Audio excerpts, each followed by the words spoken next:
నిర్గతం గిరిజావక్త్రాత్ గతంచ గిరిశశ్రుతం మతం వాసుదేవేన తస్మాన్ నిగమ ఉచ్యతే అని. నిర్గతం అంటే అమ్మవారి యొక్క ముఖం నుంచి ఆవిర్భవించాయి శబ్దాలు.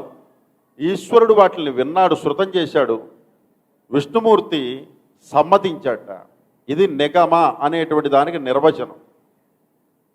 అలాగే ఆగమాలన్నీ కూడా ఈశ్వరుడి నుంచి ఆవిర్భవించాయి. ఆగతం పంచవక్త్రేభ్య, ఈశ్వరుని యొక్క 5 ముఖాల నుంచి ఆగమాలన్నీ కూడా ఏర్పడ్డాయి అని. గతంచ గిరిజాశ్రుతం, ఆ వచ్చినటువంటి అర్థాలని అమ్మవారు శృతం చేసింది. అంటే పార్వత్యువాచ, ఆవిడ ఈశ్వర ఉవాచ అని ఆయన సమాధానం చెబుతూ ఉంటారు. ఆగమాల్లో అన్ని చోట్ల కనిపిస్తూ ఉంటుంది.